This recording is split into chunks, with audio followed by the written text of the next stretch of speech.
Olá para você que está nos acompanhando. Está começando mais um podcast Entrevistas DPE comigo, Beatriz Prio, e hoje nós vamos conversar sobre redes sociais, sobre saúde, como tudo isso está atrelado uma coisa a outra, com Rafaela Queiroz, que é jornalista, que é comunicadora e daqui a pouquinho também vai ser psicóloga, está em formação. Seja muito bem-vinda e obrigada por ter aceitado o convite. Eu que agradeço, Bia.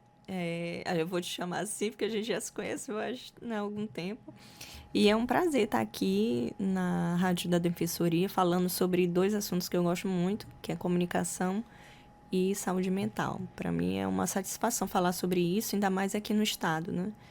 Com altos índices de suicídio, de problemas de saúde mental, de falta de políticas públicas. Então, acho que os dois têm muito a calhar, assim, para o nosso estado, né? Para benefício da população. Então, para a gente entender um pouquinho melhor, né? Você hoje atua com a produção de conteúdo para as redes sociais. Então, utilizando a sua formação enquanto jornalista, enquanto profissional da comunicação mesmo, como é que você vê hoje esse crescimento, esse boom, digamos assim, dessa ferramenta para todas as áreas, né? A gente usa a rede social para se comunicar entre todas as áreas. Como é que você avalia esse crescimento hoje? Eu acho que é super importante as redes sociais, as pessoas estarem nas redes sociais, os profissionais estarem nas redes sociais, porque evita fake news. A pessoa que é profissional, que é formada naquilo, que é especializada naquilo, ela vai ter propriedade para falar com as pessoas nas redes sociais e vai evitar que haja muita desinformação. Porque, assim, hoje em dia, inclusive na China, né, foi abolido, tá com uma lei de proibir quem não é formado na sua determinada profissão, tipo médico, que não é formado, não tem diploma, falar sobre o assunto. Por exemplo, hoje em dia tem muito do mundo fitness, muita gente falando sobre questões de exercício sem ser profissional de educação física. Muita gente falando sobre questões de medicina, dizendo que está errado, que está isso, está aquilo, sem ser médico. Então, assim, hoje em dia todo mundo tem essa abertura para falar o que quer nas redes sociais. Só que, infelizmente, tem que ter, tem que ter regulação, sabe? E isso traz fake news. E esses profissionais entrando nas redes sociais, eles não só fazem um serviço de prestação, né, de serviço público ali, porque ele está transmitindo conteúdo de graça, como também ele pode ter uma plataforma para se promover o trabalho ali, sem diretamente falar de promoção, como era antigamente, com divulgação, que a gente só assistia a Na publicidade TV, sem fazer nada, os assim. comerciais que a gente falava, tanto Isso. na rádio quanto na televisão. Hoje em dia, assim, o profissional ele pode levar a sua profissão, sua prestação de serviço público, combater fake news, a desinformação, por meio das redes sociais. Então, é uma plataforma fantástica, gratuita, e que o profissional ele deve entrar, deve estar lá, não só para questões profissionais, como também para a questão social mesmo, né? E aí você já tocou num ponto que já me chamou muita atenção e acredito que também quem esteja ouvindo essa nossa conversa, que são os perigos, né? Quais são esses perigos de você, dos dois pontos. Daquela pessoa que aceita qualquer informação nas redes sociais sem fazer esse filtro, essa curadoria de quem é quem que está falando, e quanto aquela pessoa que sem critério, que sem informação e que de forma irresponsável e antiética vem à tona com informações não inverídicas, digamos assim. Pode até ter pesquisado, mas não tem um respaldo técnico sobre tal tema, tal assunto, principalmente na área da saúde. Eu acho que, principalmente na área de saúde, isso é uma questão importantíssima, ter regulação. A internet precisa ser regulada. E muitos falam assim, por que eu vou regular a internet? Isso é uma censura. Tudo tem que ter regulação, porque a gente está lidando com as vidas das pessoas. A informação é vida. Tanto é que na comunicação a gente fala, né, no jornalismo, que é o quarto poder. Então, há um poder de comunicação muito grande, de manipulação pública, questão publicitária, de estar ali vendendo produtos ali disfarçado. Então, assim, precisa muito, até para a questão de fake news, porque hoje em dia, por exemplo, o Facebook e o Instagram, né, a Meta, eles não estão mais tendo aquele filtro como tinha antes, né, de fake news. Eles não estão mais fazendo isso. E a questão do Twitter, que todo mundo fala ali no Twitter, naqueles poucos caracteres, todo mundo fala a sua opinião ali, solta aquilo ali, muitas vezes coisas até criminosas. E assim, é difícil, assim, você combater também a questão educacional de jovens, adolescentes, até mesmo crianças dentro das redes sociais. Então, assim, precisa urgente de uma regulação. Não é questão de censura, mas é questão de botar ordem na casa. Tudo tem que ter um limite. Então, até de crianças nas redes sociais. Hoje em dia, com a inteligência artificial, qualquer pessoa pode fazer um vídeo e cada vez mais as inteligências artificiais estão mais avançadas, que você pode colocar ali plantar uma notícia falsa. E aí, aquilo ali, hoje em dia, os criminosos eles estão usando a inteligência artificial para colocar no rosto para colocar o rosto das crianças que são colocadas aí nas redes sociais. Eles utilizam o rosto da criança para fazer produtos pornográficos. Então, assim, precisa de regulamentação, principalmente com a inteligência artificial na área, né? E a questão da saúde. Quando a gente fala de saúde, a gente precisa lidar que não é questão só a saúde física, a saúde mental também. E hoje, principalmente o Instagram, por exemplo, ele é considerado a pior rede social para a saúde mental, principalmente dos jovens, porque os jovens eles tendem a se comparar muito ali. Os profissionais de saúde também, muitos agem, assim, alguns, não todos, mas alguns podem agir de má fé ali.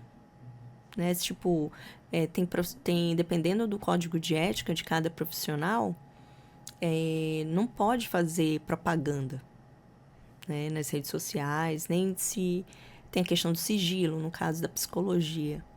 Né? Tem o sigilo do paciente, não posso mostrar pacientes, crianças, pacientes, tá expondo o paciente. Isso quebra o sigilo profissional, que é uma das características principais do Código de Ética da Psicologia, na medicina também. Você tem que divulgar, mas tendo o cuidado de não expor o paciente. E, assim, cada Código de Ética existe, essa normatização existe para poder você também ter um limite do que pode e que não pode, para não virar uma bagunça. E quais são as consequências psicológicas e para a saúde mental mesmo, para quem acaba talvez absorvendo uma fake news, para quem é exposto dessa forma que você está falando pelos profissionais de saúde? Então, a questão, eu não sou psicóloga ainda, né? Eu estou no 8º semestre. Mas eu já estou aproveitando aqui a quase formação dela. Mas, assim, é muito prejudicial, assim, não só a questão de fake news. Hoje em dia, as fake news, por exemplo, quando a gente fala de rede social, a gente imagina um ponto principal e vários pontos se conectando. A rede social, você publica uma notícia ali e ela vai ser vista por 5 pessoas, vamos dizer assim, de início, nos primeiros segundos. A essa pessoa que viu, ela vai compartilhar, se ela curtir, se ela compartilhar, se ela comentar aquela notícia, ela vai espalhar para mais, vai ter mais alcance. E assim sucessivamente, como uma série de redes, né, infinitas quase, praticamente, né, porque são milhões, bilhões de pessoas nas redes sociais. Acho que é 1 bilhão, se eu não me engano, de pessoas que utilizam redes sociais. Que o Brasil é o segundo maior consumidor de redes sociais. Então, você pensa, assim, uma criança que está no Instagram. Aí, vamos dizer assim, um like. Vai lá, tem um like. A criança, ou o adolescente, ou o adulto também, ele ativa um sistema de recompensa, dopamina. Então, assim, a pessoa curtiu. Então, a pessoa tem uma impressão falsa, uma sensação falsa de que é querido, que as pessoas gostam dela. Então, ela vai receber um comentário. Aí aquilo ali vai aumentar mais a sensação de prazer.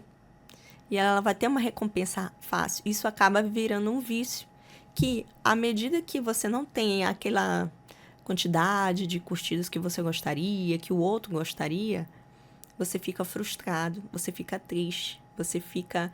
As meninas, por exemplo, ficam se comparando nas redes sociais. Olha a mulher de corpo bonito, ela conseguiu aquilo ali de forma fácil. Porque nas redes sociais, aqueles vídeos de antes e depois, né? Aquelas fotos antes e Cortam depois. 8 meses, cortam um ano. Aquilo ali não mostra a realidade. Existe até uma pessoa nas redes sociais, eu não lembro aonde, qual país, que ele fez um experimento. Ele não era rico, não tinha posse, mas ele se vestia como se fosse rico.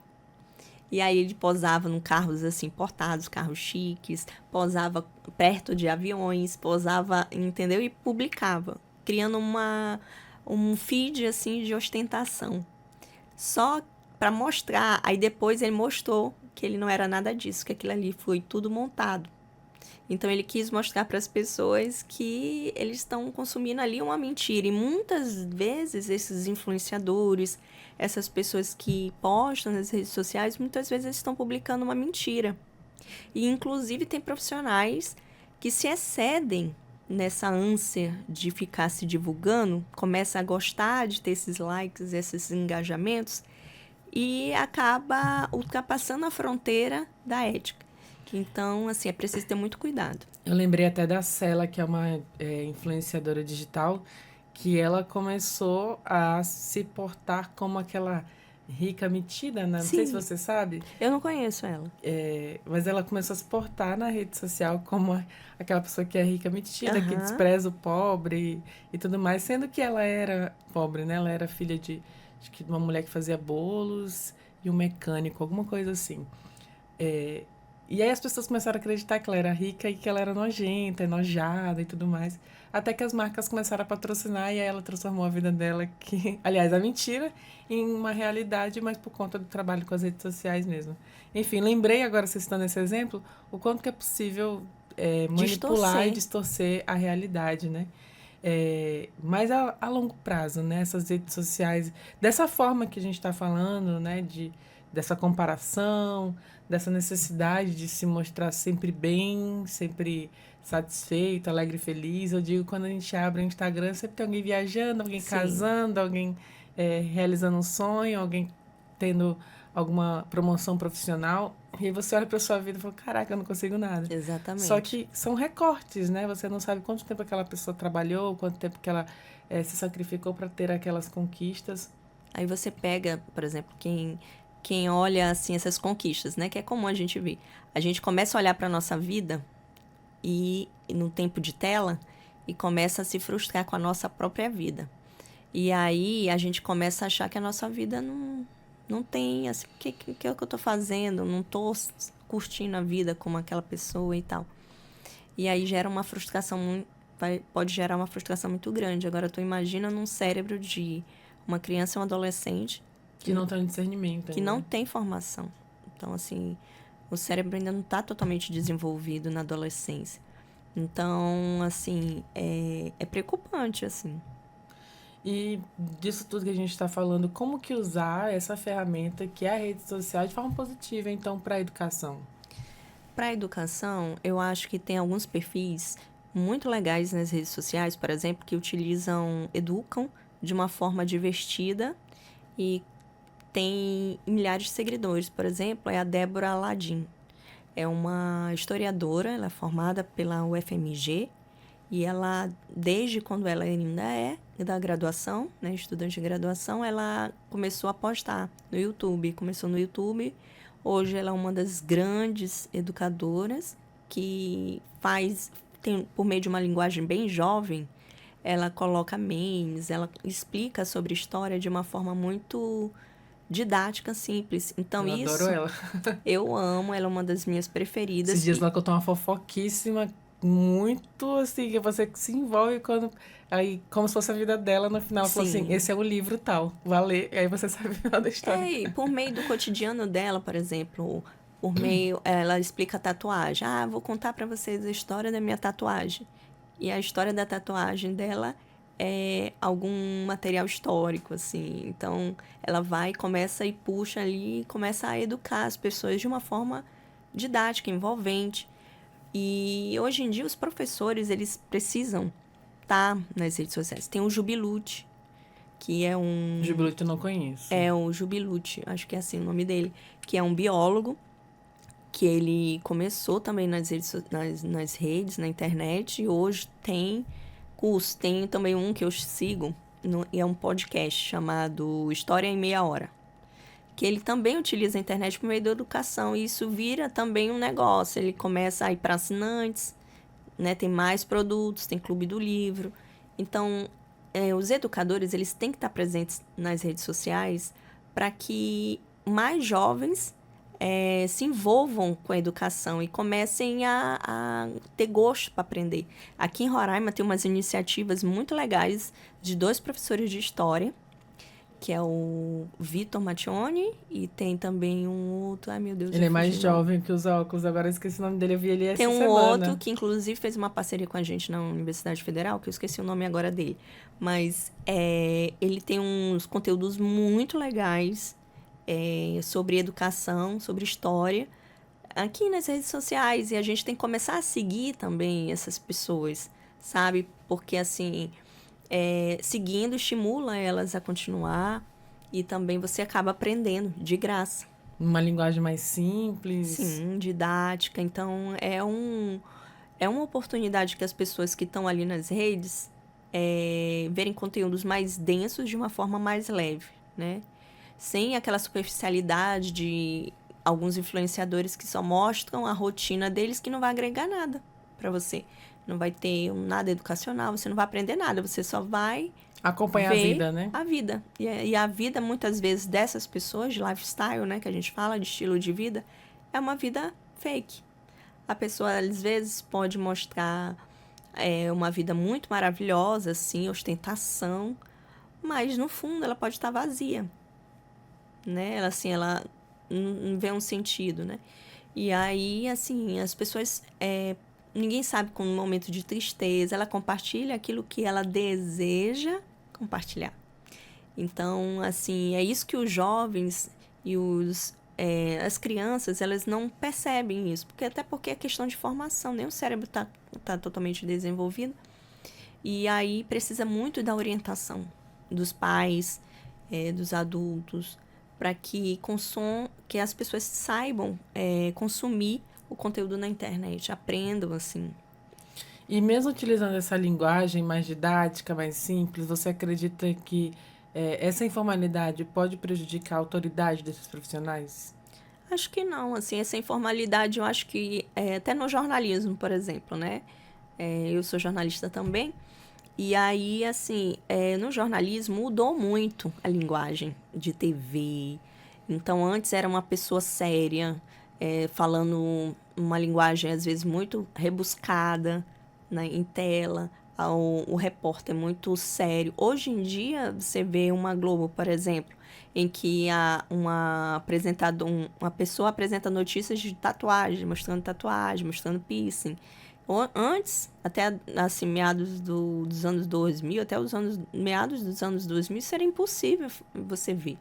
É inadmissível. Cabelo cacheado, você tinha que ter o cabelo liso. Então, hoje, a internet trouxe essa mudança também, ajudou essa mudança. E as linguagens estão cada vez mais coloquiais. E isso tem que ser dosado, assim, tem que ser visto com uma certa parcimônia. Se, por um lado, é bom, porque isso envolve e a pessoa passa a prestar atenção no que você está falando, né, de uma forma mais simples. Mas, por outro, a gente tem que ter cuidado, porque acaba a gente perdendo a essência, assim, uma linguagem um pouco melhor, a pessoa não vai aprender. E assim, é um paradoxo, assim, ao mesmo Uma tempo. linha tênue, né? Porque assim, a gente também não pode perder no jornalismo a seriedade, a credibilidade, Da que mesma já está forma, outras muito profissões, né? arranhada, e da mesma forma outras profissões. Então, assim, por exemplo, você pode explicar de forma didática, você pode explicar de uma forma mais simples, mas tendo cuidado para não ultrapassar, né, esse simples e fazer uma coisa muito, vamos dizer assim, sem base, né? Assim, só assim, de qualquer jeito, né? Tudo tem que ser feito de uma forma muito calculada, assim, muito cuidado. Até porque, além da imagem da pessoa estar ali, né, nas redes sociais, o público também pode destruir, assim, ele pode perder totalmente a credibilidade com o público. Se ele cometer alguma gafe ou falar um português errado. Então, é tênue. Exatamente.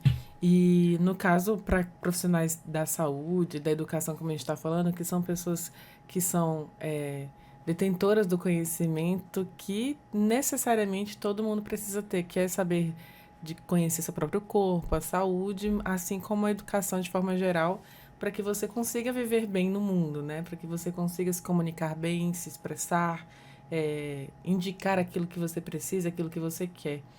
Mas desses profissionais que a gente está falando, aqueles que ainda não têm redes sociais, que ainda resistem, né? Ainda tem uma galera que resiste, né? Sim, Você, muitos. além de eu me formar em psicologia, eu tenho que ser especialista também em rede social. Hoje tem muito essa questão. Mas para esses profissionais, que orientação você dá para permanecer online, digamos assim, no digital, mas sem adoecer também, sem se cobrar tanto, de estar ali levando conteúdo, de estar ali alimentando, porque tem uma vida privada também. Tem uma vida ali presencial que precisa atender paciente, precisa estar à disposição, se capacitando, se qualificando, se atualizando. Enfim, é muita coisa. É muita coisa. Hoje em dia a gente acumula muitas tarefas, né? Muitos papéis. E fica complicado para ter mais um papel para ter um cuidado ali. Então, assim, eu estava conversando até com uma profissional um dia desse e ela me falou como é que eu vou alimentar minhas redes sociais se eu trabalho até umas 10 da noite e trabalho nos finais de semana, só sobra os finais de semana. Aí, assim, é difícil. Você pode contratar alguém, Contato terceirizar, social media. né? Contratar alguém e tal, que seja competente, porque também tem a questão dos limites éticos, né? Assim, a pessoa vai... No ideal é a pessoa escrever o conteúdo, passar as temáticas e repassar para aquele profissional para que ele, por meio desse conteúdo, leve para as redes sociais. Mas isso tem que ser sempre conversado, monitorado, porque o profissional também não pode deixar uma linguagem muito simples, um erro de português e à tona, vamos dizer assim, na tela. Então, assim, é preciso ter muito cuidado com quem contratar. E também, assim, se você não tem tempo, a solução seria essa. Aí, eu não tenho condições financeiras para arcar com isso e tal. Você não precisa postar todos os dias e fazer um stories a cada hora, a cada minuto. Você não precisa estar presente full time nas redes sociais. Você pode, por exemplo, em um dia, planejar, pegar parte da agenda em blocos. Existem hoje vários métodos de organização. E pegar, por exemplo, uns 30 minutos para escrever textos. Você é especialista daquela área, só você sabe aquilo ali. Aí você começa a escrever textos sobre o assunto. Aí você pode, se você tiver a vontade para aparecer, né, nas câmeras, você pode gravar um vídeo com base naquele texto que você escreveu e postar. Você pode também pedir para alguém gravar para você. Tem profissionais, por exemplo, que resolvem contratar pessoas técnicas, né, para filmmaker, para poder filmar eles para postar na internet. E também tem você pode você mesmo produzir, né? Mas assim, separando blocos. Um dia você escreve os textos. No outro dia você simplesmente tira uma foto simples, tomando uma xícara de chá, sei lá, o seu cotidiano. Você não precisa mostrar a sua vida inteira. Tem muita gente que tem medo de mostrar, a minha privacidade, vou ser invadida se eu postar alguma coisa. Eu tenho que falar sobre a minha vida. Não, você escolhe as partes que você quer falar, né? Você compartilha as partes que você deseja. Você não precisa compartilhar tudo. E também não precisa postar todos os dias. Poste. Às vezes tem profissionais que têm agenda cheia. Então, para eles, não é interessante ter tanta presença assim nas redes sociais que vai aumentar, ele não vai ter condições de atender todo o volume de pessoas que podem surgir. Então, assim, você pode É mais postar. uma prestação de contas do seu próprio trabalho, né? Mas você mostrar na autoridade. Porque às vezes, por exemplo, hoje em dia, um doutor, ele tem doutorado naquilo ali e muitas vezes ele não é chamado para uma palestra fora ou alguma coisa, um evento científico, porque ninguém conhece ou poucas pessoas. Então é uma maneira também em questão de ele levar a ciência para mais pessoas, né? Então, assim, muitas pessoas, principalmente do meio científico, têm receio de ir para as redes sociais. Porque há muita besteira, eles acham uma bobagem colocar ali.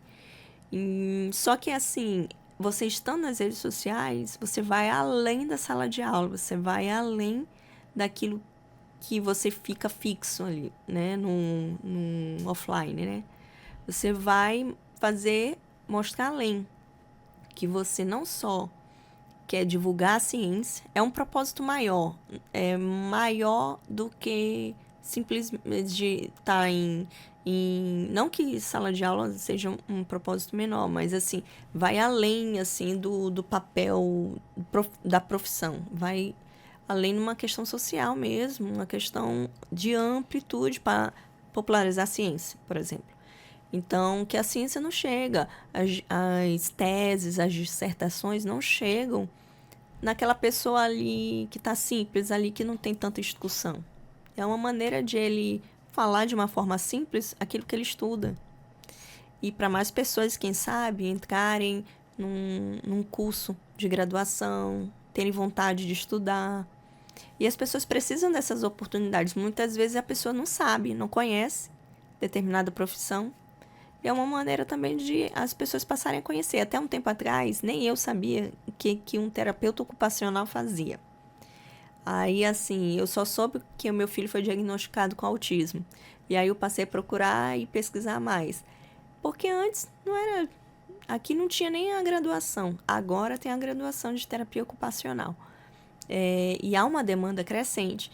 Então, assim, sem a internet, de modo geral, não falo nem de redes sociais, essas profissões não ficariam mais, assim, restritas a quem tem mais poder aquisitivo. Então, assim, é uma oportunidade para os profissionais ajudarem a divulgar a ciência. E além disso, né, minha curiosidade agora que eu tenho é quando o profissional ele está muito presente também nas redes sociais e ali ele acaba talvez até compartilhando sobre a família, alguma coisa, e os pacientes o seguem, principalmente na área de psicologia, né? Isso pode atrapalhar também essa relação profissional, pessoal com o paciente pelas redes sociais. No caso da psicologia, é delicado, assim, né? Mas a pessoa não necessariamente, claro, ela não, um perfil profissional, ela não vai estar divulgando tomando cerveja num bar. Nenhuma profissão deve fazer isso, porque simplesmente você vai estar mostrando um lado, vamos dizer assim, pessoal seu, que não cabe para sua vida profissional. Então é preciso também separar. Aí, no caso profissional de saúde, principalmente da psicologia, é ideal ela mostrar pequenas partes do dia da vida dela. Porque além da profissão, tem um ser humano. Então é preciso que as pessoas conheçam esse ser humano também. Porque como é que ela vai criar um vínculo? Que o vínculo é muito importante dentro da psicologia. Até o vínculo pelas redes sociais. Também, porque assim a pessoa vai, se identifica, ela vai querer continuar ouvindo o que aquela pessoa tá falando. E muitas vezes aquilo que a pessoa tá falando, a pessoa não tem dinheiro para fazer terapia, psicoterapia, e acaba aquilo ali, assim, ajudando a pessoa a refletir de alguma forma. Então, assim, é preciso ter cuidado, assim, com o que posta. Não postar coisas, assim, de intimidade, de biquíni, vamos dizer assim, de um decote muito profundo, de rebolando até o chão. A pessoa gosta de dançar. A pessoa gosta de dançar, não posso mostrar eu dançando? Pode mostrar, mas é assim, não já passa do profissional. Porque a pessoa, o paciente, ela vai entrar em contato com você E aí ela não vai te olhar mais como, vamos dizer assim, uma psicóloga. Ela vai te olhar como aquela pessoa que estava rebolando, que ela vai lembrar ali. E a gente está lidando numa sociedade que é muito misógina. E aí alguém, vamos dizer assim, um homem, se for uma mulher, uma psicóloga, vai entrar em contato e vai querer entrar em contato não pela profissão, mas pelo que ela viu nas redes sociais. Então, assim, é preciso ter cuidado. No direito, por exemplo, existe muita questão do código de vestimenta, né? Assim, há uma preocupação, tem que usar blazer, até para estar nos locais, né? No tribunal. E imagina uma advogada. Ela tá com um decote profundo, uma audiência. Então, ela passa a chamar atenção não por ela, pela profissão. Vai ela primeiro do que a profissão. Então, é preciso, assim, dosar. Equilibrar. Equilibrar. E como é que usar a gente fala hoje de storytelling, né? Que é usar ali suas experiências, suas narrativas para conectar com o público, que é isso que a gente estava falando também de conexão. Mas como fazer isso, né? Como usar das suas narrativas pessoais para humanizar o seu atendimento, a sua identidade, a marca dessa pessoa? Você pode utilizar algum fragmento do dia a dia, porque storytelling, como em inglês, né? Se for na tradução, seria contar histórias. Né? Você pode pegar um fragmento do seu dia, um filme que você assistiu e que ressoa com a sua profissão. Você pode pegar, por exemplo, algo que você viu a pessoa falando, alguém do cotidiano, uma conversa familiar, por exemplo. Mas claro que não expõe as pessoas ali, né? Mas você pode pegar, um dia eu estava pensando sobre, vamos dizer assim, o quanto que a gente se deixa de se cuidar, né, para cuidar do outro. Aí começa a contar a história, porque minha mãe sempre se dedicou. Então, assim, você não precisa expor a sua vida. Algo que te deixe desconfortável.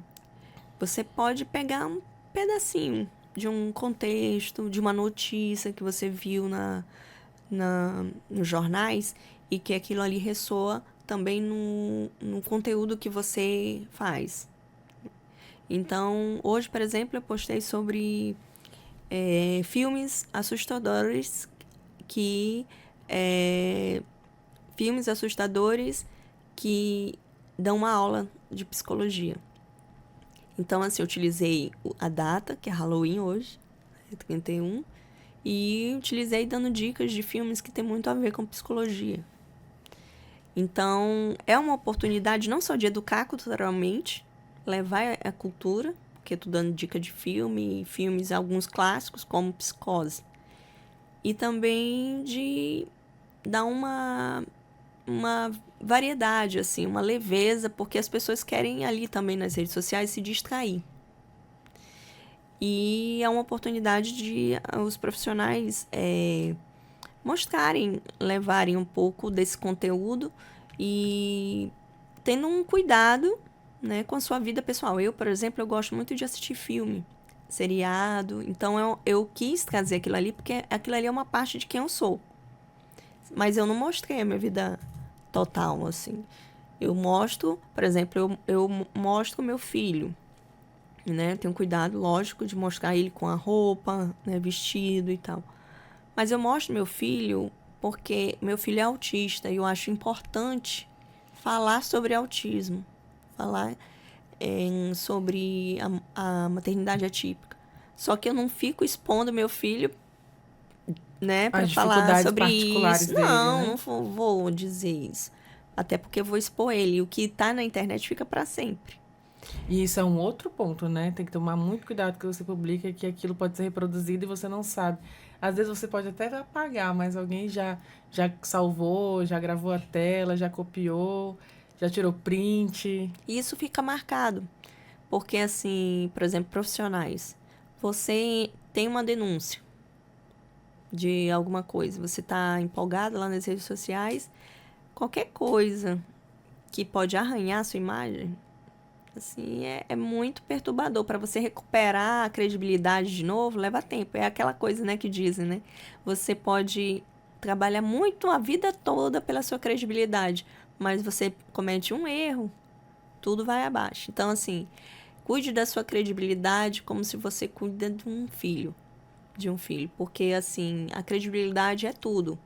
Porque ela que te dá autoridade. Você não vai com qualquer. Se eu entre uma pessoa que tem uma formação e uma pessoa que não tem, né? Aquela formação, assim, não é tão gabaritada.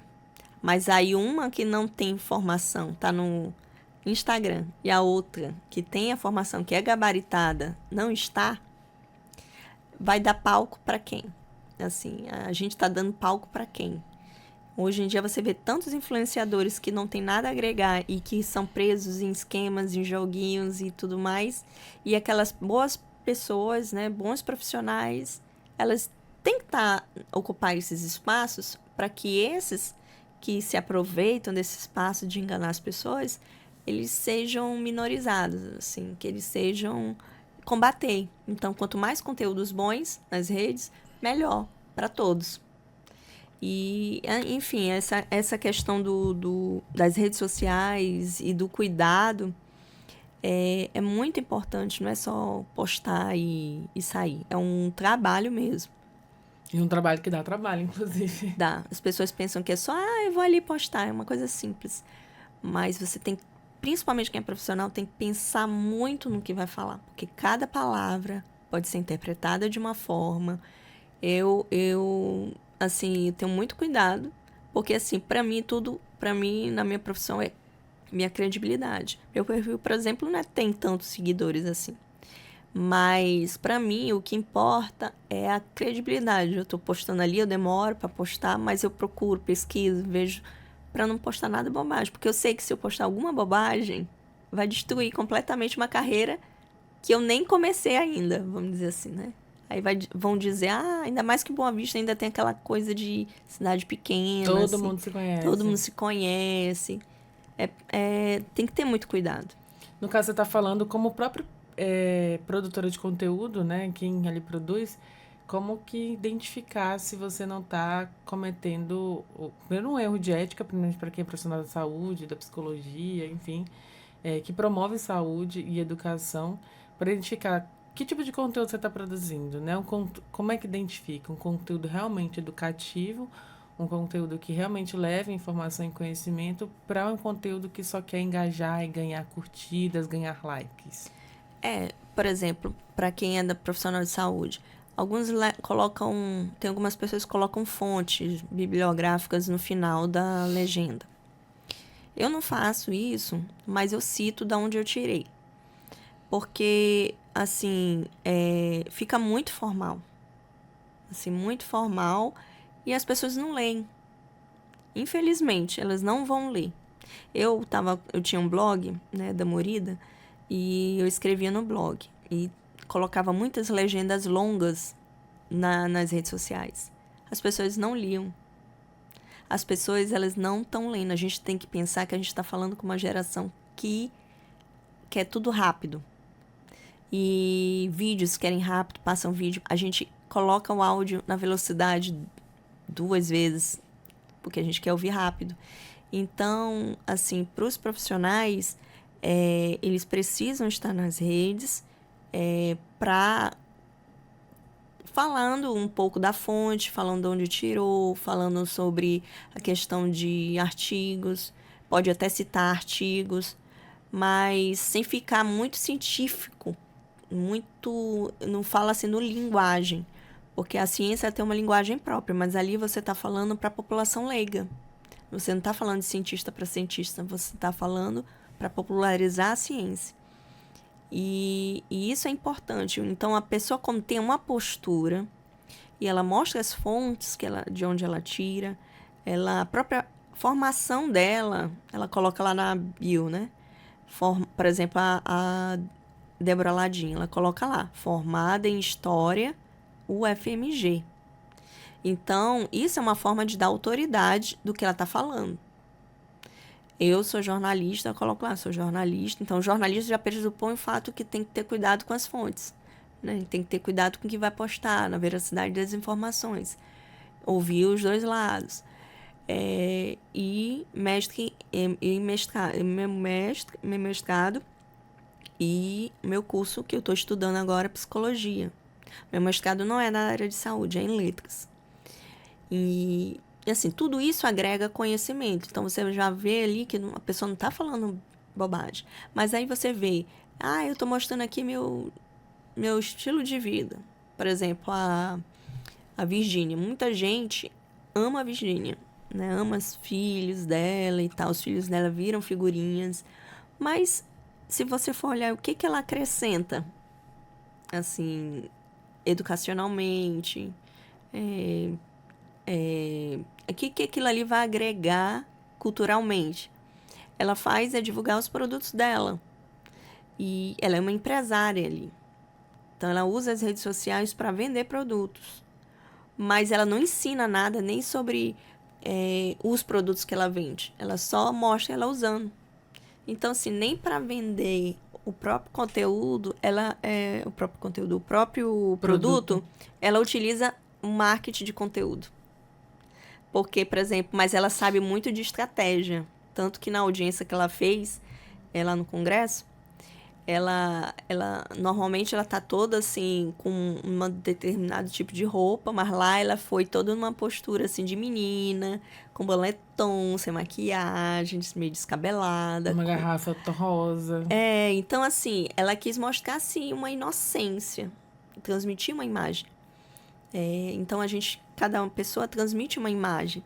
Então o que ela quis ali é destoar um pouco do que ela estava ali, da seriedade do que ela estava sendo ali na audiência, né? Que ela foi, para desviar e os próprios políticos fazendo a vez de tietes. Então, assim, eu acho que, por exemplo, alguns criminosos também que acabam transmitindo, incentivando as pessoas a jogarem. Jogue. Mas eu vou jogar e aquilo ali não vai prejudicar. A pessoa joga se quiser. Mas não é bem assim. Todo mundo que está ali nas redes sociais, elas acabam tendo uma certa, vamos dizer assim, autoridade. Ela está representando alguma coisa. E o que ela representa, aquilo ali, as pessoas que seguem acabam criando um certo vínculo com elas. E aí, tudo que elas falam, quem se torna muito fã, acaba fazendo tudo o que eles estão falando. E se a pessoa está incentivando a jogar, vai lá que tá fácil. A pessoa vai jogar. Aí, uma palestra que eu tive, né, por conta do curso de psicologia, um adolescente me falou que ele gastou R$300 no jogo do Tigrinho. Aí eu falei assim, você ganhou quanto? Perdi, ainda tive que gastar mais. Então, é preocupante, assim, porque as pessoas, a gente está vendo o Brasil, ele vive uma desigualdade social muito grande. E a pessoa que está na classe mais baixa, ela quer subir. Então ela utiliza o tigrinho para ter a esperança de almejar. Os caminhos mais fáceis, né? Para ter a esperança de conseguir. E aí a pessoa já não tem. Aí entra no tigrinho, que tem toda uma ferramenta para que você fique mais tempo ali na tela, para você continuar jogando. E acaba que entra num ciclo vicioso. E que, dependendo do caso, fica difícil de sair. Aí vem depressão, porque não consegue pagar. Aí, e uma assim, coisa atrelada à outra, né? E aí aí que a gente volta para a responsabilidade dos profissionais de saúde, da psicologia, os médicos mesmo. Essa responsabilidade de trazer informação. Inclusive, essas pessoas, se acredita que elas têm uma responsabilidade ainda maior com a sociedade do que aqueles que não publicam? Não, acho que todos têm a sua importância, assim, né? Não estou dizendo que se a pessoa não está nas redes sociais, ela deixa de ser relevante. Eu estou dizendo que é uma questão de pensar numa prestação de serviço público e de levar a informação. Aí, mas eu já faço isso na minha profissão, vamos dizer se for educador. Eu já tenho esse trabalho, já estou fazendo o que eu posso. Mas você pode ir além, sabe? E você também pode criar, por meio das redes sociais, o vínculo com seus próprios alunos. Tipo, o aluno não sabe que a pessoa gosta de ler tal livro. Que o professor gosta de ler tal livro. Aí, pô, professor, que legal, você leu aquele livro lá, eu também tô lendo. Aí começa a criar um vínculo mínimo, mas é um vínculo que a pessoa está incentivando a ler. E quem não está nas redes sociais pode não estar por vários motivos. Ou agenda cheia, eu não vou dar conta de atender mais, eu não tenho condições de manter. E às vezes a pessoa é muito boa, porque apesar de tudo, assim, nessa questão das redes sociais, do marketing, há muita propaganda boca a boca, que é offline. Então, assim, se a pessoa for boa, profissional, ela vai conseguir clientes, né, pacientes, assim, de qualquer maneira. Porque a pessoa boa, profissional, ela vai ser procurada. Aí um paciente vai elogiar o atendimento. As pessoas elogiam muito o jeito que a pessoa atende. O jeito que a pessoa atende, humanizado, é primordial para a pessoa começar a indicar. Você não indica para uma pessoa que é grosseira, né? Assim, você indica a pessoa, poxa, ele me tratou tão bem, ele foi tão legal comigo. Eu acho que esse médico tão atencioso. Então, assim, as pessoas acabam, muitas vezes, na correria, ali na pressa, não prestando atenção nessas coisas, que às vezes é simples, é só atender bem, é só ser cordial, é só explicar com gentileza e tal. Então a pessoa ela vai compartilhar, aquilo ali é muito bom, aí vai indo, vai criando uma rede offline que é benéfica para a pessoa profissional, não só profissional como paciente, que ele vai se sentir bem. Ou seja, a vida acontece nos dois lugares, né? No mundo digital e De na vida tudo. real. Hoje em dia já existe até uma tendência de as pessoas trabalharem online ou offline. Trabalhar no online, as redes sociais, né, conteúdo, e o offline trabalhar outros tipos, por exemplo, eventos presenciais. E é uma alternativa para a pessoa criar uma conexão com a audiência. E a pessoa que está ali no offline, que participou de um evento presencial, vai seguir a pessoa. Por exemplo, nos eventos, você vai participar de qualquer evento, e aí a pessoa vai e fala lá, tem as redes sociais dela e tal, você vai o quê? Você vai seguir. Se a pessoa, você descobre a rede social, o Instagram principalmente, virou um cartão de visita. Porque hoje em dia você não fala, eu vou te dar meu cartão. Você diz, olha aqui meu perfil profissional vai ter todas as informações. Então, assim, hoje em dia chegou nesse nível. Então, a pessoa tá numa palestra. Vou saber quem ele é. Aí a pessoa vai nas redes sociais dele, vai procurar ele nas redes sociais. E se não achar, eu não achei nada dele. Aí nem se importa mais depois, né? É que não se importe, mas assim, ele não vai ter aquela ânsia de ver. Não vai, vamos dizer assim, um impulso para ver. Aquilo ali não conheço. Vou ver para o quê? Né? Então, assim, as redes sociais, felizmente ou infelizmente, hoje é uma vitrine e um cartão de visitas para qualquer profissional. E diante de tudo isso que a gente conversou, já vamos finalizando também nossa conversa, Rafa, e Rafa, né, que a gente também se conhece. A gente já conhece. Qual é a orientação final que você deixa para esses profissionais que a gente falou, que seja da educação, da saúde ou profissional de comunicação? Terem cuidado ao postarem, assim, refletirem muito. Será que esse texto vai ter uma proposta positiva? Será que eu estou fazendo, as informações estão corretas? Checar a informação e, assim, ter muita parcimônia na hora de publicar. E procurar, assim, não ligar para seguidores, não ligar para o engajamento de antemão.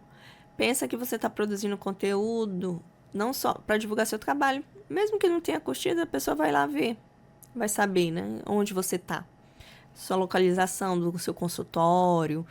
Então, assim, é uma maneira de ser visto de forma de graça. Então, é importante as pessoas estarem nas redes sociais, mas usarem, assim, de uma forma, por exemplo, política, religião. Não é muito legal você falar num perfil profissional, porque aquilo ali vai... hoje em dia, infelizmente, o mundo está muito polarizado. Qualquer coisa que você fale em relação a política e religião já vira um turbilhão. E, assim, por isso que é importante a pessoa ter cuidado e procurar ser mais, vamos dizer assim, isenta num perfil profissional. Não que a pessoa não tenha suas preferências, não é isso, mas terem cuidado, né? Porque a sua profissão você vai atender todo mundo, independente de se pensa diferente ou não. Você está ali fazendo um cuidado, salvar a vida humana.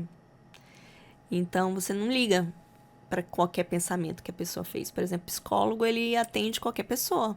Ele atende uma pessoa que fez barbaridades. Mas ele está ali cuidando do ser humano. O ser humano vai além. Vai além. Então, assim, é ter o cuidado mesmo, sabe? De postar, verificar informação para não postar nenhuma bobagem. Fotos também, ter cuidado com a questão de fotos para ver se não está muito decotado, para ver. E assim, procurar estar mais presente mesmo nas redes sociais, porque eu vejo as redes sociais além de simplesmente divulgar um trabalho, eu vejo como uma prestação de serviço público.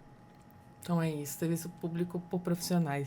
Eu queria agradecer a sua disponibilidade e todo o conhecimento e conteúdo que você nos trouxe aqui. Muito obrigada e parabéns pelo seu trabalho. Ai, muito obrigada, agradeço o convite, a participação, o papo foi ótimo e é um prazer estar aqui. Quem quiser me acompanhar falando de redes sociais, meu perfil no Instagram é @Rafaela com PH na real. Lá eu compartilho um pouco sobre a minha vida e um pouco também sobre educação, cultura, do meu jeito, né? Com legendas longas. E, assim, tô lá, né? Quem quiser me seguir, conversar comigo, tô à disposição. Então, queria agradecer mais uma vez, parabéns pelo seu trabalho. E assim a gente vai encerrando mais um podcast Entrevistas DPE. Agradeço a tua companhia até aqui e te lembro que você pode assistir essa e outras entrevistas no YouTube, no Deezer e no Spotify da Defensoria Pública de Roraima. Qualquer dúvida é só digitar @DefensoriaRR. Muito obrigada pela sua companhia e até o nosso próximo encontro. Tchau, tchau!